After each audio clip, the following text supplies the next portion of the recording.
His mind part 70. ഡാ ആദ്യ സാറയെ ചേർത്ത് പിടിച്ചുകൊണ്ട് ചുംബിക്കുന്നത് കണ്ട ജേക്കബ് ആദ്യത്തെ പകപ്പ് മാറിയതും വീണിടത്തു നിന്നും എഴുന്നേറ്റ് വീണ്ടും അവനെ അടിക്കാനായി ഓടിച്ചെന്നു. പാഞ്ഞു ചെന്ന് ആദിയെ ചവിട്ടാനായി ജേക്കബ് കാലുയർത്തിയതും സാറയുടെ അധരത്തിൽ നിന്നും ഒരിഞ്ച് മാറാതെ തന്നെ ആദി ഒരു കൈ ഉയർത്തി അയാളുടെ കാലിൽ പിടിച്ച് തിരിച്ചൊടിച്ചിരുന്നു. വലിയൊരലർച്ചയോടെ വീണ്ടും അയാൾ നിലത്തേക്ക് വീണതും പതിയെ സാറയെ തന്നിൽ നിന്നും അകറ്റി മാറ്റിയ ആദി അവളെയും കൊണ്ട് രമയുടെ അടുത്തേക്ക് ചെന്നുകൊണ്ട് പറഞ്ഞു, ആൻറ്റി ഇവളെയും കൊണ്ട് മുകളിലേക്ക് പോയിക്കോ. പിന്നെ അമ്മ ഒന്നും അറിയണ്ട കേട്ടോ. ഞാനിവർക്ക് എന്താ വേണ്ടത് എന്ന് വെച്ചാൽ അത് കൊടുത്തിട്ട് വരാം. അവനത് പറഞ്ഞപ്പോൾ തന്നെ രമ സാറയെയും കൂട്ടി അകത്തേക്ക് നടക്കാൻ തുടങ്ങിയെങ്കിലും അവൾ ഭയത്തോടെ ഇടയ്ക്കിടെ തിരിഞ്ഞ് ആദിയെ നോക്കുന്നുണ്ടായിരുന്നു. അപ്പോഴൊക്കെയും ഒന്നുമില്ലെന്ന രീതിയിൽ അവൻ അവളോട് കണ്ണടച്ച് കാണിച്ചപ്പോൾ സാറ ആശ്വാസത്തോടെ രമയ്ക്കൊപ്പം അകത്തേക്ക് നടന്നുപോയി.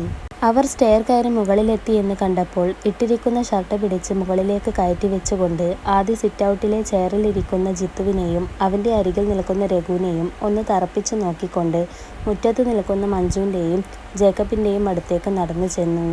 അവൻ്റെ വരവിലും മുഖത്ത് ഇരച്ചു കയറുന്ന ദേഷ്യത്തിലുമൊക്കെ മഞ്ജുവിനെ എവിടേക്കെങ്കിലും ഓടി ഒളിക്കാൻ തോന്നിപ്പോയി. കാരണം ദേഷ്യം വന്നാൽ സാക്ഷാൽ കാലഭൈരവനെ പോലെ ആയിരിക്കും ആദിശേഷൻ. അപ്പോൾ അവനെ അടക്കി നിർത്തുക എന്നുള്ളത് വളരെ പ്രയാസപ്പെട്ട ഒരു കാര്യമാണ് എന്നവൾക്ക് നന്നായി അറിയാമായിരുന്നു. കാൽ പിടിച്ച് വേദനയാൽ കുടഞ്ഞു നോക്കുന്ന ജേക്കബിൻ്റെ ഷർട്ടിൻ്റെ കോളറയിൽ പിടിച്ചു വലിച്ചു നിർത്തിക്കൊണ്ട് ആദി കലിപ്പിൽ അയാളുടെ മുഖം നോക്കി ഒരടി കൊടുത്തപ്പോൾ വീണ്ടും ജേക്കബ് പിറകിലേക്ക് വീഴാനാഞ്ഞതും അതിന് സമ്മതിക്കാതെ കലിപ്പൊട്ടും കുറയ്ക്കാതെ ആദി വീണ്ടും അയാളെ കോളറിൽ പിടിച്ച് തൻ്റെ മുന്നിൽ നിർത്തി വീണ്ടും ഒന്നുകൂടെ കൊടുത്തപ്പോൾ അവൻ്റെ കയ്യിലെ മോതിരം അയാളുടെ കവിളിൽ ചതഞ്ഞ പാട് സൃഷ്ടിച്ചിരുന്നു. കാലിൻ്റെയും കൈയിൻ്റെയും മുഖത്തിൻ്റെയും ഒക്കെ വേദന താങ്ങാനാവാതെ വന്നതും അയാൾ അവനെ ദയനീയമായി നോക്കിപ്പോയി. എന്നാൽ അയാളുടെ നോട്ടം പോലും അവഗണിച്ചുകൊണ്ട് ആദി വീണ്ടും വീണ്ടും അയാളെ അടിച്ചുകൊണ്ടിരുന്നു. അപ്പോഴുള്ള അവൻ്റെ ആ ക്രൂരമായ പ്രവൃത്തി കണ്ട് ഭയന്ന മഞ്ജു അവനെ തള്ളിമാറ്റാൻ ചെന്നപ്പോൾ അവളുടെ ഇരു കൈകളിലും ആദിയുടെ കരങ്ങൾ ശക്തമായി തന്നെ പതിഞ്ഞിരുന്നു. അതുകൂടെ ആയപ്പോൾ കവിളിൽ കൈവച്ചു കൊണ്ടവൾ പിറകിലേക്ക് വേച്ചു പോയിരുന്നു.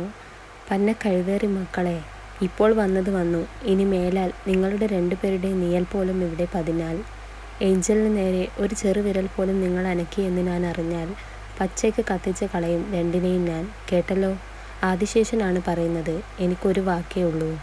നിലത്ത് ചോരവാർന്ന് കിടക്കുന്ന ജേക്കബിൻ്റെ നെഞ്ചിൽ ചവിട്ടിക്കൊണ്ട് അയാളെയും മഞ്ജുവിനെയും നോക്കി ആദി പറഞ്ഞു കഴിഞ്ഞതും നിരങ്ങി നിരങ്ങി പിറകിലേക്ക് വലിഞ്ഞു പോകുന്ന ജേക്കബിൻ്റെ കയ്യിൽ പിടിച്ച് എഴുന്നേൽപ്പിച്ചുകൊണ്ട് മഞ്ജു തന്നെ അയാളെ കാറിലെ പിറകിലെ സീറ്റിൽ ഇരുത്തി.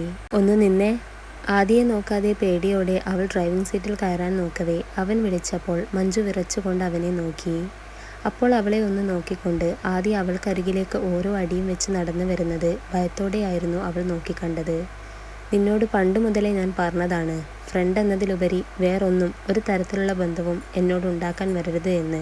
പക്ഷെ നീ അത് കേട്ടില്ല. എടി ഡാഷ് മോളെ, അന്നേ ഞാൻ നിന്നോട് പറഞ്ഞതല്ലേ എൻ്റെ സ്വപ്നത്തെപ്പറ്റിയും ആ പെൺകുട്ടിയോടുള്ള എൻ്റെ ഒരു ഇഷ്ടത്തെപ്പറ്റിയുമൊക്കെ.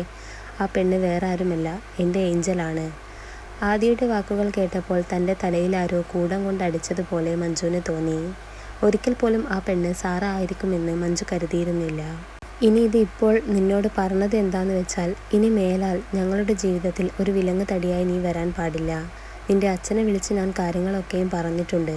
ഇനി അദ്ദേഹത്തിൻ്റെ കയ്യിൽ നിന്നും വാങ്ങിയിട്ട് ഈ നാടേ വിട്ടു പോകുന്നതാണ് നിനക്ക് നല്ലത്. പോടി. എന്തൊക്കെയോ ചിന്തിച്ചു നിൽക്കുന്ന മഞ്ജുവിനെ നോക്കി ആദ്യം അലറിക്കൊണ്ട് പറഞ്ഞപ്പോൾ അവൾ ഞെട്ടിക്കൊണ്ട് അവനെ നോക്കി. പിന്നെ വേഗത്തിൽ കാറിൽ കയറി സ്റ്റാർട്ട് ചെയ്തു പോയി. അപ്പോൾ അവർ പോയി കഴിഞ്ഞപ്പോൾ ആദ്യ തിരികെ വീട്ടിലേക്ക് കയറാൻ നോക്കവെയാണ് ധൃതിയിൽ ജിത്തുവിൻ്റെ കയ്യിൽ പിടിച്ചു വലിച്ചുകൊണ്ട് അകത്തേക്ക് കൊണ്ടുപോകുന്ന രഘുവിനെ അവൻ കണ്ടത്. ഇപ്പോൾ നിങ്ങൾ പോയിക്കോ. ഇന്നത്തെ ഡ്രാമയ്ക്കുള്ള തക്ക പ്രതിഫലം ഞാൻ പിന്നെ തന്നോളാം, പുച്ഛത്തോടെ പറഞ്ഞുകൊണ്ട് ആദ്യ സാറേക്കരികിലേക്ക് പോയി. ആദ്യ മുറിയിൽ ചെല്ലുമ്പോൾ തന്നെ കാണുന്നത് പുറത്തേക്ക് വരുന്ന രമയാണ്. എന്തു പറ്റി രമാൻറ്റി? ഏഞ്ചൽ എവിടെ? അവൾക്ക് കുഴപ്പമൊന്നുമില്ലല്ലോ അല്ലേ? ആൻറ്റി എവിടെ പോകുക? എല്ലാം ഒറ്റശ്വാസത്തിൽ ചോദിക്കുന്നവനെ രമ വാത്സല്യത്തോടെ നോക്കി. ഞാൻ താഴെ പോകുന്നതാ മോനെ. സാറയ്ക്ക് കുറച്ചു നേരം കിടക്കണം എന്ന് പറഞ്ഞപ്പോൾ ഞാൻ താഴെ പോകാമെന്ന് കരുതി. പിന്നെ മോനെ, അവർ ആരാ? അതിനെപ്പറ്റിയൊക്കെ നമുക്ക് പിന്നീട് സംസാരിക്കാം ആൻറ്റി. ഇപ്പോൾ ഞാനൊന്ന് അവളെ കണ്ടുവരട്ടെ. രമ പറഞ്ഞു പൂർത്തിയാക്കുന്നതിന് മുമ്പേ ആദ്യം അത് പറഞ്ഞപ്പോൾ അവർ ഒന്ന് ചിരിച്ച് തലയാട്ടിയ ശേഷം താഴേക്ക് നടന്നു. എന്നോട് ക്ഷമിക്കരുത് ആൻറ്റി. ഇത്രയും കാലം ആൻറ്റിയെ ഓർത്താണ് ഞാൻ അവരെ വെറുതെ വിടുന്നത്. പക്ഷേ ഇനിയും അത് അവരുടെ കളികൾ കണ്ടു നിൽക്കാൻ എനിക്കാവില്ല. നിങ്ങളെ സ്നേഹിക്കാത്ത ഭർത്താവിനെയും മകനെയും നിങ്ങൾക്കും ഇനി വേണ്ട ആൻറ്റി. ചെറുചിരിയോടെ നടന്നു പോകുന്ന രമയെ നോക്കി മനസ്സിൽ പറഞ്ഞുകൊണ്ട് ആദി സാറയ്ക്കരികിലേക്ക് നടന്നു. എന്തൊക്കെയോ ആലോചിച്ച് കിടക്കുകയായിരുന്നു സാറ. അതിൻ്റെ പ്രതിഫലനം എന്നോണം അവളുടെ കണ്ണുകൾ നിറയുകയും ചെയ്യുന്നുണ്ട്. പെടുന്നനെ ഡോർ തുറക്കുന്ന ശബ്ദം കേട്ട് അങ്ങോട്ട് നോക്കിയ അവൾ അവിടെ നിന്ന് തന്നെ നോക്കുന്ന ആദിയെ കണ്ടതും വിതുമ്പുന്ന ചുണ്ടുകളാൽ അവൾ അവനെ നോക്കിക്കിടന്നു. ഇച്ഛായ. ഇടറിക്കൊണ്ടുള്ള അവളുടെ വിളി അവൻ്റെ കാതിൽ പതിഞ്ഞപ്പോൾ തന്നെ ആദി മിന്നൽ വേഗത്തിൽ അവൾക്കരികിലേക്ക് ചെന്നുകൊണ്ട് അവളെ എടുത്ത് തൻ്റെ ദേഹത്തേക്ക് കയറ്റി കിടത്തിയിരുന്നു. അപ്പോൾ അവൻ്റെ ആ പ്രവൃത്തിയിൽ അവൻ്റെ നെഞ്ചിൽ മുഖം അമർത്തിക്കൊണ്ട് സാറ ഒരു നിമിഷം കണ്ണുകൾ അടച്ചു കിടന്നു. ഇച്ഛായ, അയാൾ എന്നെ കൊണ്ടുപോകും, എന്നെ ഒന്നും പറയണ്ട. ഈ ആദിയുടെ നെഞ്ചിൽ നിന്ന് നിന്നെ അടർത്തി കൊണ്ടുപോകാൻ ആര് തന്നെ ശ്രമിച്ചാലും അത് നടക്കാൻ പോണില്ല. അതോർത്ത് ഇച്ഛായൻ്റെ ഏഞ്ചൽ പേടിക്കേണ്ട കേട്ടോ. സാറയെ മുഴുവനാക്കാൻ സമ്മതിക്കാതെ ആദി അത് പറഞ്ഞപ്പോൾ അവൾ ഒന്ന് തലയാട്ടി വിതുമ്പിക്കൊണ്ട് അവൻ്റെ നെഞ്ചിൽ തന്നെ മുഖം അമർത്തി കിടന്നു.